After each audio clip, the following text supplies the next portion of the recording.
마가복음 1장 다시 돌아가겠습니다. 마가복음 1장 35절입니다. 기도하시는 예수님의 모습을 통해서 우리가 본받을 수 있는 두 번째 내용입니다. 1장 35절입니다.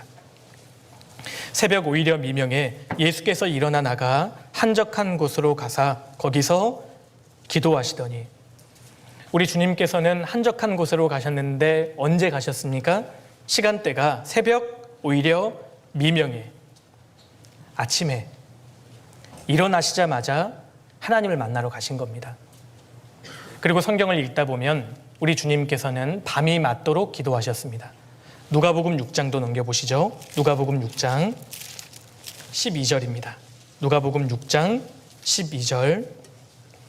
이때 예수께서 기도하시러 산으로 가사 밤이 맞도록 하나님께 기도하시고, 밤이 맞도록 하나님께 기도하셨습니다. 밤이 새도록 기도하신 겁니다. 우리가 사복음서를 보면 예수님께서는 하루의 일과를 기도로 시작하셔서 기도로 마치셨음을 알 수 있습니다. 사실 예수님께서는 3년 반 공생에도 마찬가지로 기도로 시작하셔서 기도로 마치셨어요. 예수님은 하루의 시작과 끝을, 인생의 시작과 끝을 기도로 함께 하셨다는 겁니다. 우리가 본받을 수 있는 귀한 교훈은 우리의 시간대 중에서 어떤 시간이 가장 귀한 시간일까요? 하루 24시간 중에서 잠자는 시간을 제외하고 어떤 시간이 가장 귀중할까요? 잠자리에서 일어난 직후, 그리고 잠이 들기 직전, 그러니까 아침 시간과 밤 시간이 가장 중요한 시간대라고 할 수 있습니다. 그 시간을 잘 관리하셔야 합니다. 미가서 2장 1절에는 침상에서 악을 꾀하며 라는 말씀이 있거든요.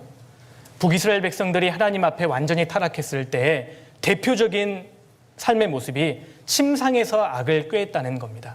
침상은 잠자는 자리잖아요. 잠에 들기 직전에 내일 무슨 죄를 짓지? 악을 꾀했다는 겁니다.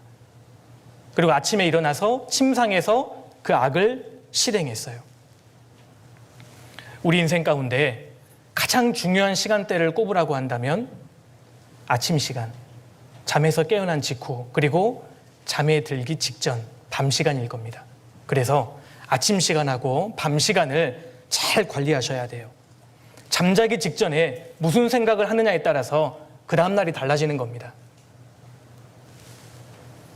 침상에서 악을 꾀하며, 사실 그리스도인들은 침상에서 선을 꾀해야 될 사람들이잖아요.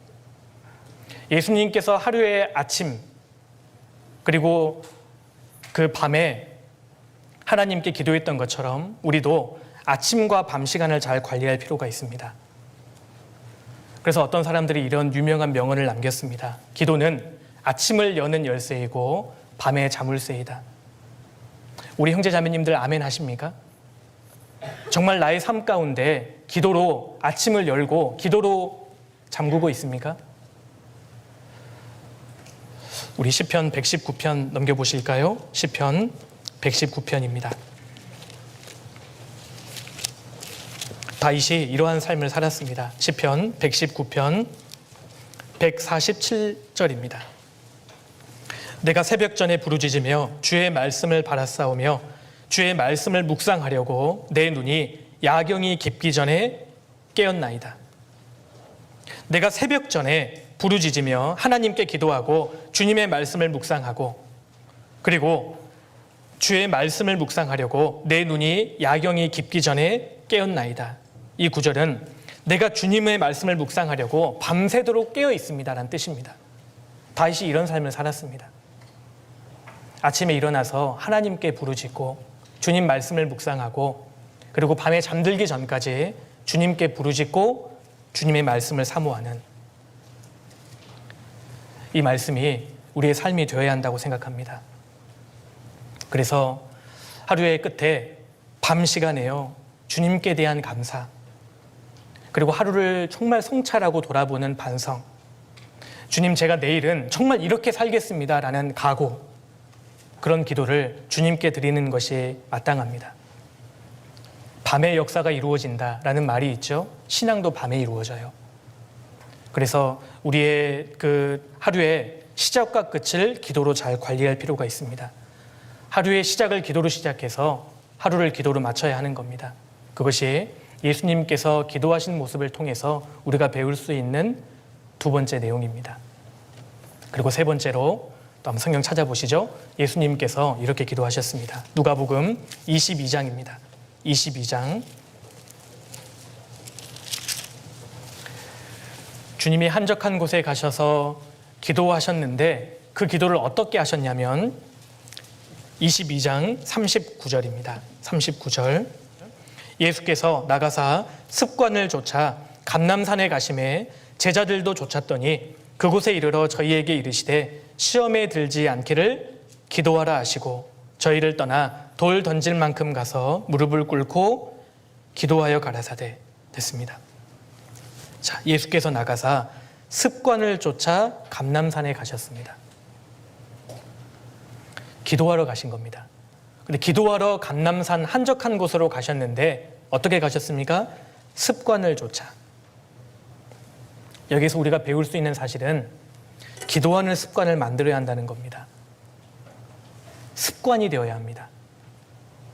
그래서 기도하는 시간과 기도하는 장소를 정해서 내가 무슨 일이 있어도 이 시간에는 기도한다. 그런 확고한 마음을 정할 필요가 있어요. 그래서 우리 형제 자매님들 오늘 이렇게 말씀을 들으시면서 개인적으로 기도하는 시간을 마음 가운데 결심하시면 좋겠습니다. 주님, 제가 하루에 이 시간만큼은 반드시 기도하겠습니까? 그런 마음의 결심이 필요하고 그 결심을 반복해서 습관할 필요가 있습니다. 책 중에 아주 작은 습관의 힘이라는 책이 있거든요. 그 책의 저자는 미국 사람인데 그 사람은 아주 촉망받던 야구 선수였습니다. 고등학교 2학년 때 야구 연습을 하다가 불행하게도 동료가 휘두른 야구 배트에 얼굴을 정통으로 맞아버립니다. 그래서요, 두개골에 금이 가고 얼굴뼈가 30조각이 나고 코뼈가 부러지고 왼쪽 눈이 튀어나왔습니다. 그 정도면요, 선수 생명은 끝난 겁니다. 혼수 상태에 빠졌습니다. 그런데 이 저자가 얼마나 대단한 사람이냐면 깨어나서 이런 결심을 합니다.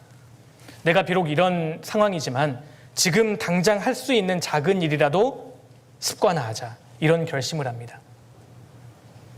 이런 결심을 하고 나서 그가 대학 생활을 마치고 졸업할 때에는 대학 최고의 선수로 선정이 됩니다. 다치고 나서요, 6개월 만에 다시 운동을 시작합니다. 이분이 직접 했던 그 말을 한번 들어보세요. 이분이 선수로서 회복하는 첫 출발이 이렇습니다. 제가 책의 내용을 그대로 옮겨왔습니다. 먼저 내 인생을 정돈하는 데 집중했다. 동기들이 늦은 밤까지 비디오 게임이나 하는 동안 나는 매일 밤 일찍 잠자리에 드는 수면 습관을 들었다. 대학 기숙사란 너저분하기 마련이지만 내 방을 깔끔하게 정리했다. 정말 별것 아닌 일이었다. 그런데 이 작은 습관들로 인해 자신감을 되찾아갔다. 야구 방망이에 맞아서 혼수 상태에 빠진 지 6년 뒤에 이 사람은 대학교 최고의 선수로 선정됩니다. 그런데 그의 출발이 아주 사소한 것이었다는 거예요. 지저분한 방을 치우는 것부터 시작했다는 겁니다. 그리고 다른 친구들이 비디오 게임에서 늦게 자고 늦게 일어나는 동안에 자기는 일찍 자고 일찍 일어나는 습관을 길렀다는 거예요. 요즘 사람들은 밤에 시간이 있으면 영화나 다운 받아보고 밤새도록 게임하고, 그래서 아침에 지하철 타면요, 대부분 사람들이 인사불성입니다. 왜 그런 줄 아셔요? 어젯밤에 늦게 잤거든요. 정말 내가 신앙의 각성을 하고 주님 앞에 남은 생에 힘있게 살기를 원한다면 방 치우는 것부터 하십시오. 아침에 쓸데없이 밤에 늦게 자지 말고 빨리 자서 일찍 일어나야 합니다. 아주 작은 습관의 힘. 예수님께서는 습관을 쫓아 기도하러 가셨습니다.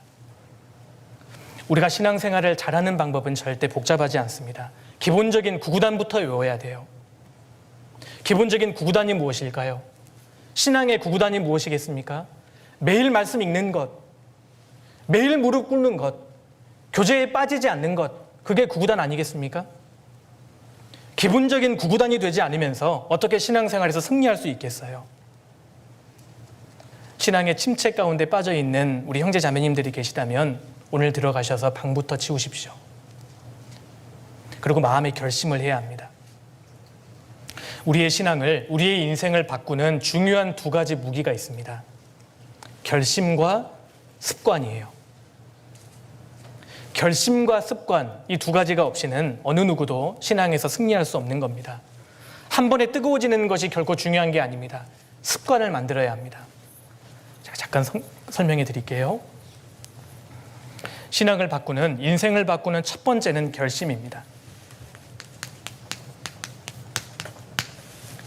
내 마음이 확정되고 확정되었사오니 그 말씀대로 굳은 결심이 필요합니다. 신앙의 항목들을 내가 정말 해나가겠다라는 굳은 결심이 필요하고, 그런데 신앙은 결심만으로 되는 것은 아니죠. 결심한 대로 신앙의 항목들이 내 몸에 배도록 훈련해야 돼요. 반복해야 합니다.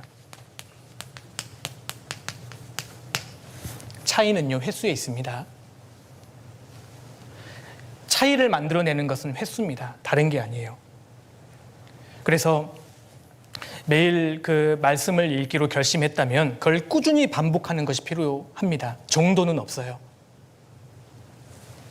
그래서 너무 피곤해도 기도하고, 어려워도 말씀을 읽고, 갈등되어도 교제에 참석하고, 이러한 신앙의 항목을 내 몸에 배일 수 있도록 꾸준하게 반복하는 것이 필요합니다. 피겨스케이팅 금메달리스트인 김연아 선수의 훈련의 초점이 뭔지 아셔요? 점프 무한 반복입니다. 점프 무한 반복, 다른 거 없습니다. 계속 도는 거예요. 계속 뛰는 겁니다. 그래서 익숙해진 것이죠. 피아노에 익숙해지기 위해서는 건반을 무한히 두드려야 합니다. 그래야 익숙해지는 거예요. 신앙도 마찬가지입니다. 그래서 결심한 대로 무한히 반복하는 것, 내 몸에 완전히 배이도록 반복하다 보면 습관이 됩니다. 습관, 결국 신앙은 습관에 있어요. 내가 영적으로 좋은 영적인 습관을 길들이느냐, 그렇지 못하느냐에 따라서 내 신앙생활의 성패가 달려있다고 할 수 있습니다. 꾸준히 해야 합니다. 습관. 결심한 대로 반복해서 습관이 되잖아요. 그럼 어떻게 되는 줄 아세요? 그 다음부터는 맛을 알아요. 이때부터는 맛을 느낍니다. 말씀이 얼마나 단지, 말씀의 꿀맛도 알게 되고요, 기도의 단맛도 알게 되고, 교제의 맛을 알게 됩니다. 맛을 한번 알게 되잖아요.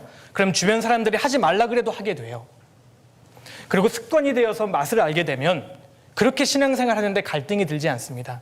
아마 오늘 교제에 오시는데 갈등 많이 하신 분들 계셨을 거예요.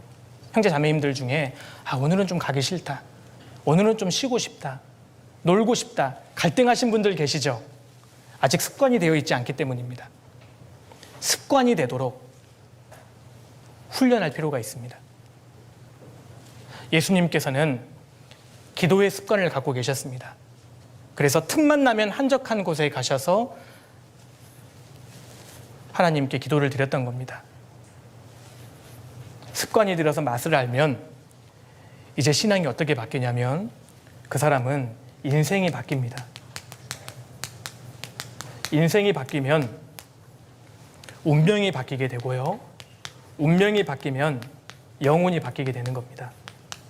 하나님 앞에 영원한 상급과 영원한 영광이 주어지는 겁니다. 근데 그 시작은 결심부터 시작되는데, 결심한 대로 끊임없이 반복하는 것.